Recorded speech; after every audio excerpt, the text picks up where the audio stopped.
Bonjour à tous et bienvenue dans cette nouvelle petite vidéo que je vais consacrer à la nouvelle lune du 29 mars 2025. Cette nouvelle lune, elle va avoir lieu dans le signe du Bélier, qui est le premier signe du zodiaque. C'est celui qui fait émerger le printemps et qui provoque les nouveaux départs. Cette nouvelle lune, elle est également doublée d'une éclipse solaire partielle, qui sera d'ailleurs visible en France aux alentours de midi. Alors ne regardez pas ça avec... avec vos yeux ou sans protection, hein, surtout pas, c'est extrêmement dangereux. Mais voilà, ça va provoquer une éclipse solaire partielle.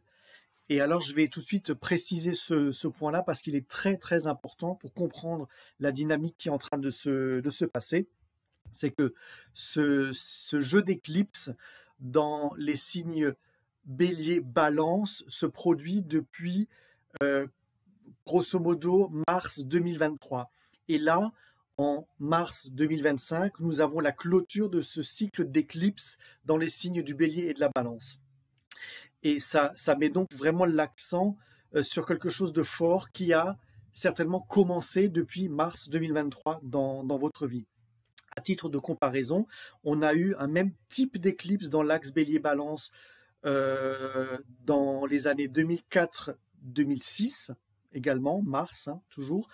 Et encore auparavant, nous avons eu un jeu d'éclipses comme ça autour des années 85, 1985, 1987. Donc, réfléchissez peut-être aux événements ou aux changements ou aux transitions qu'il y a eu dans votre vie à ces époques-là. Ça vous donnera un indice de ce qui se déroule de nouveau dans votre vie à ce moment-là.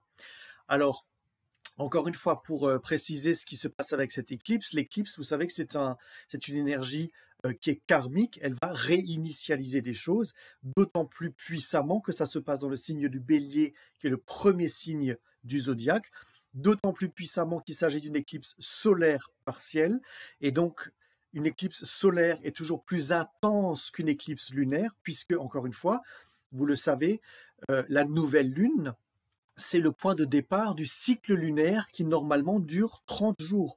Sauf que quand on a une éclipse solaire, l'énergie va durer 6 mois. Donc, ce qui va se passer là, maintenant, à partir de mars-avril 2025, va vraiment faire ressentir ses effets jusqu'à 6 mois après. Donc, ça va fortement mettre l'action sur des questions qui sont liées au plan personnel individuel, au courage, à l'indépendance, à l'affirmation de soi. Il s'agit de prendre de nouvelles initiatives, de commencer quelque chose. Ce sont des débuts concernant différents sujets qu'il peut y avoir dans votre vie. Et en même temps, il peut s'agir de prendre des décisions finales. En provoquant des changements à long terme qui sont en cours d'élaboration depuis un moment. Donc, cette énergie met vraiment en évidence, la question relative au courage personnel.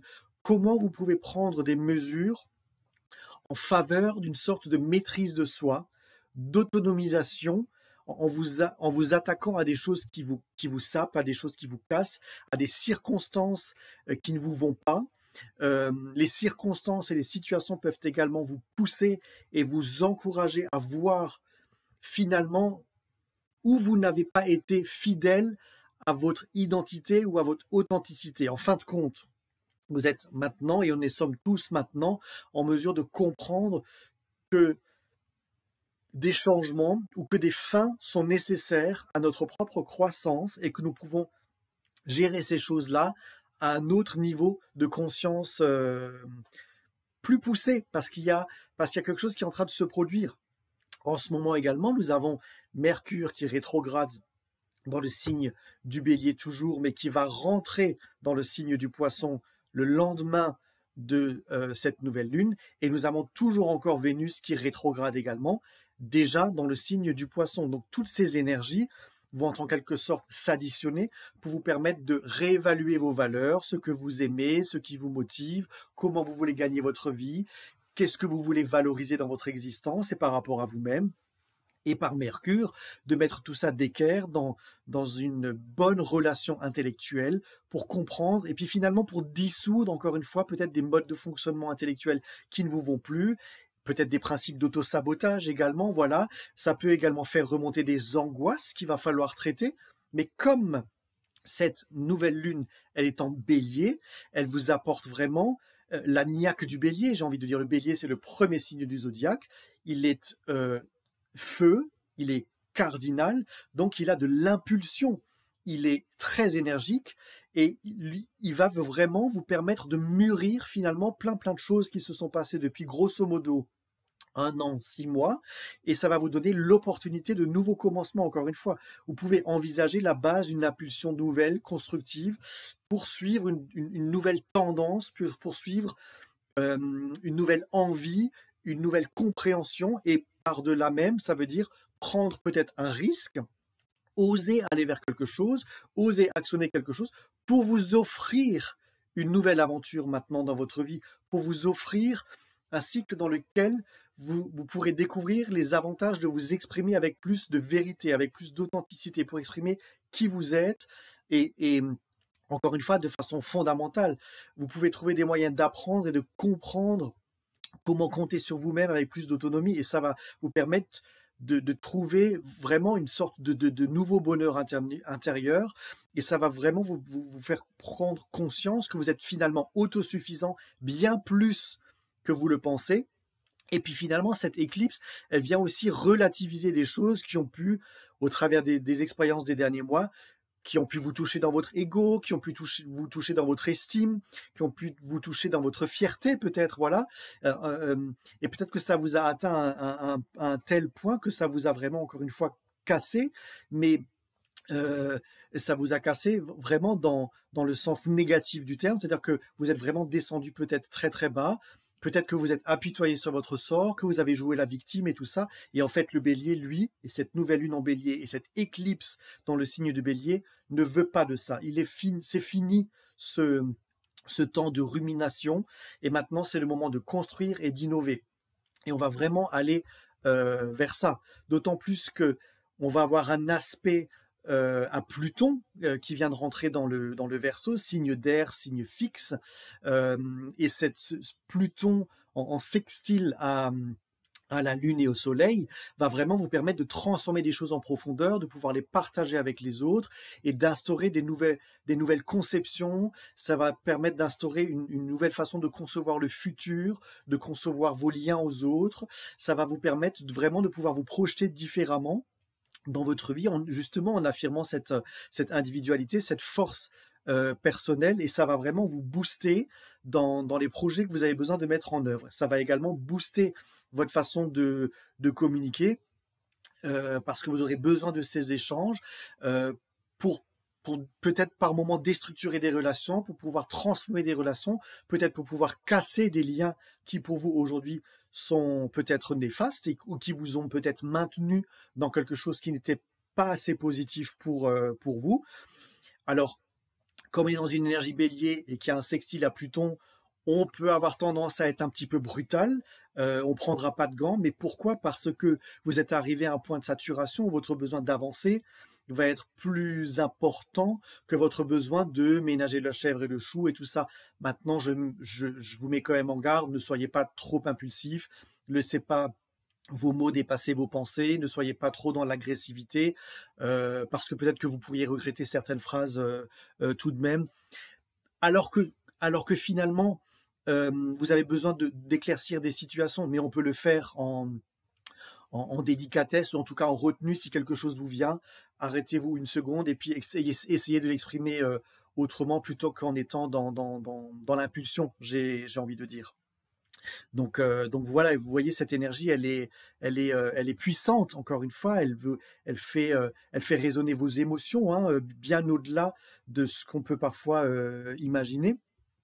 Ce qui est très intéressant aussi, c'est que finalement, dans un autre aspect, on a la planète Mars, qui est donc le maître du bélier, hein, Mars, qui est le dieu de la guerre, donc, et qui fait là un trigone à Vénus, un trigone à Neptune, un trigone au nœud nord en Poisson, et dans une moindre mesure, également dans les jours qui viennent, un trigone à la planète Saturne. Donc, toutes ces énergies mélangées vont vous faire comprendre que ça va mettre en lumière les défauts d'un système ou d'une situation existante. Collectivement, ça peut aussi mettre en lumière les défauts du fonctionnement de notre système, qu'il soit économique, politique, institutionnel, religieux, par Neptune. Donc on voit que là, par exemple, le pape, j'en avais parlé dans une autre vidéo, je vous avais dit qu'on était dans des cycles de grande fin et qu'il avait des aspects très difficiles, donc il est dans un axe de récupération. On est au printemps, donc on peut être réénergisé par l'énergie du printemps, mais comme il y a des axes très difficiles par rapport à Neptune et que Neptune va changer de signe dans les 2 jours qui suivent cette nouvelle lune, Neptune en rentrant dans le signe du Bélier va complètement changer l'énergie qui touche à la spiritualité, à la religion de façon large et à la collectivité, à la pensée collective de façon élargie. Donc là, il y a vraiment quelque chose qui est en train de changer. Donc la santé du pape restera fragile. Et comme je vous l'avais dit dans cette vidéo précédente au mois de février, on est dans des cycles de grande fin. Donc j'ai envie de dire, on n'aura pas de miracle. On peut gagner du temps par moment parce qu'on va pouvoir comprendre des choses, mais il n'y aura pas de miracle. Pareil politiquement, on est dans une énergie qui, instaurée par Emmanuel Macron, est extrêmement belliqueuse en France. Il cherche à prendre la tête des choses. Pourquoi? Parce que tout simplement, c'est un Sagittaire ascendant Capricorne, il aime être à la tête, il a besoin de montrer qu'il est là. Il sait très bien que son quinquennat, arrive à la fin, qu'il n'y a plus d'objectif politique en France pour lui. Donc peut-être qu'il essaie de se placer en Europe, ou peut-être prendre la présidence de l'Europe. Il peut s'imaginer comme ça, et en fait, en se montrant quelque part dans cette politique de leadership comme ça, eh ben il se met en avant, il se met en lumière, il devient quelque part le chef de l'Europe inconsciemment, et puis tout le monde suit. Mais je pense qu'il a un autre projet derrière tout ça. Bon, bref, c'est un autre sujet, mais voilà, politiquement, on voit que ça se corse parce que l'énergie Bélier, c'est une énergie impulsive, c'est une énergie belliqueuse, c'est une énergie qui vient se défendre. Et Mars en Cancer, il est en chute. Donc il se défend, mais il se défend maladroitement. Il va être vraiment sur la défensive, et on voit que c'est ce qui se passe. C'est-à-dire qu'il ne va pas être belliqueux à attaquer, mais il va être sur la défensive, il peut être provoquant, il peut être maladroitement provoquant. Donc collectivement, on sent que c'est ce qui se passe. Tout d'un coup, l'Europe se réarme, sous prétexte que les États-Unis nous laisse tomber, ce qui fondamentalement est quand même pas tout à fait juste, puisqu'il y a des accords et des choses qui sont signées, et on ne peut quand même pas revenir dessus comme on veut, comme Trump le voudrait. Voilà. Mais on voit que tous ces acteurs-là sont impliqués. Juste, encore une fois, petite parenthèse, Macron est Sagittaire, Trump est Gémeaux, Zelensky est également Gémeaux, et donc ces acteurs sont tous dans cet axe Sagittaire-Gémeaux, et ce sont normalement des axes d'apprentissage, de connaissance et de communication, et là, de toute évidence, ça ne fonctionne pas. Évidemment, ça ne fonctionne pas, puisque s'ils ont compris un petit peu quelque chose, ils pensent qu'ils ont tout compris, et en fait, ils veulent tout simplement imposer leur volonté au monde, et donc, on voit que c'est ce qui se passe actuellement. Et pareil avec Netanyahou qui rentre de nouveau dans cet esprit belliqueux, à réattaquer Gaza, voilà. On voit qu'il y a une espèce de surenchère continuelle à ne jamais finir ces sortes de combats, mais parce que, de nouveau, on est dans des crises d'ego, depuis un petit moment, depuis l'opposition Pluton-Mars, et on va de nouveau avoir une opposition Pluton-Mars fin avril, et ça va de nouveau se remettre sur la table, ces égos qui ont besoin de s'affronter, et je vais être vulgaire, ces bonhommes qui ont besoin de montrer qu'ils ont des couilles, alors que fondamentalement, bon, on rigole, hein, voilà. Pour terminer cette petite vidéo, tout de même, je vous parlais de Mars, qui est dans la planète, qui est la planète donc du maître du Bélier, qui est dans le signe du Cancer. Chez vous, personnellement, ça peut faire monter des sujets familiaux, des sujets dans vos fondements émotionnels, ça peut faire remonter des sujets dans votre façon de vous conduire émotionnellement et de sécuriser votre façon de structurer votre personnalité. C'est-à-dire que ça va vous permettre, pendant les semaines qui viennent, de poser votre confiance en vous différemment. Le trigone à Vénus va vous permettre justement cette valorisation du soi. Le trigone à Neptune va vous permettre de croire en des nouveaux projets que vous avez besoin d'impulser, de croire dans des choses qui pour l'instant n'existent pas, dans des choses que vous avez besoin de créer, dans des choses que vous avez besoin de porter plus loin même que ce que vous pensiez être capable de faire.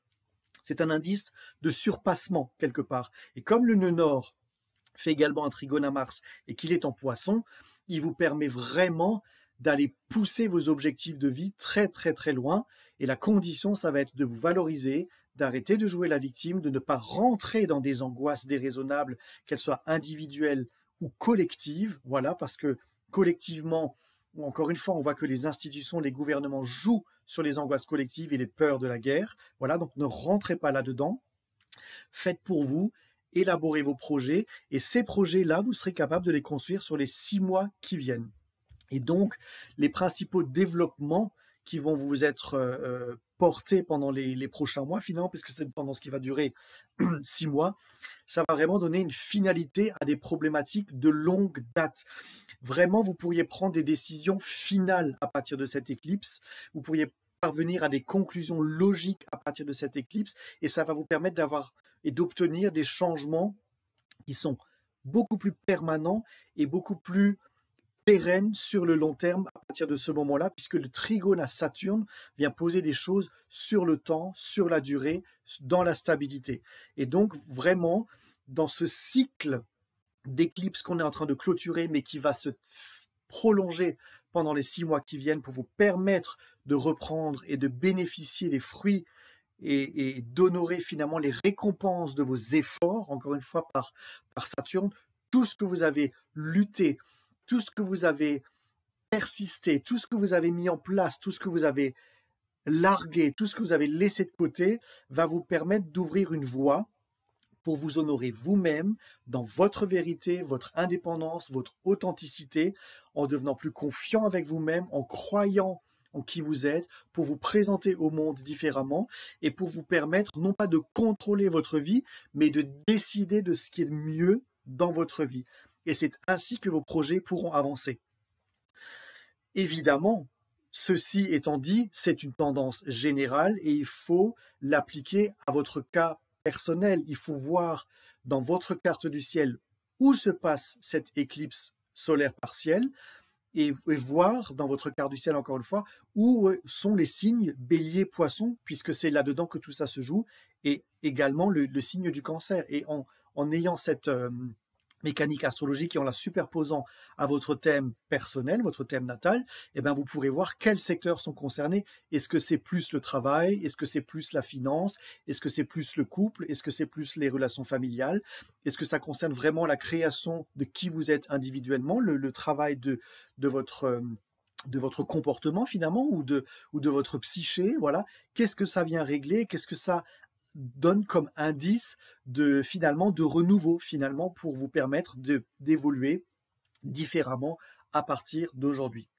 Donc voilà, pour conclure cette vidéo, vous comprendrez que cette nouvelle lune, elle marque vraiment un point de départ qui est ordonné par une éclipse qui est donc un point karmique. Un point karmique, c'est le résultat et les conséquences des actes que nous avons posés auparavant, grosso modo, hein, comme je vous disais, on a un cycle d'éclipse qui a duré depuis 2023, donc tout ce que vous avez fait depuis 2023, en quelque sorte, vous allez être récompensé, suivant ce que vous avez fait ou pas fait, parce que, de nouveau, quand on a des récompenses karmiques, elles sont ou positives ou négatives en fonction de ce qu'on a fait ou de ce qu'on n'a pas fait, de ce qu'on a agi ou de ce qu'on n'a pas agi. C'est-à-dire que si vous avez par exemple laissé pourrir une situation, ah bah c'est sûr que ça va vous remonter en plein visage et que maintenant il va falloir la régler, vous voyez. Et parallèlement, si vous avez actionné des choses qui datent du printemps 2023, eh bien peut-être que maintenant vous arriverez à des conclusions. Voilà, encore une fois, il faut l'appliquer à votre thème personnel. J'espère que cette petite vidéo vous a plu, qu'elle vous a donné des indices sur la façon d'avancer, les énergies en cours, sur votre façon de vous comporter ou de redéfinir des choses en vous. Voilà, n'hésitez pas à me faire savoir en commentaire si cela vous convient, vous parle, si cela vous va. N'hésitez pas à liker les vidéos, s'il vous plaît, parce que ça m'aide à gagner en visibilité, et n'hésitez pas à partager, n'hésitez pas à vous abonner, ça me permet encore une fois de gagner en visibilité. Et comme vous le savez, plus l'astrologie est faite pour être diffusée, connue, et plus de gens sont informés, mieux le monde pourra évoluer. Merci à tous, je vous souhaite une bonne éclipse, une bonne nouvelle lune et je vous dis à très bientôt pour une nouvelle vidéo.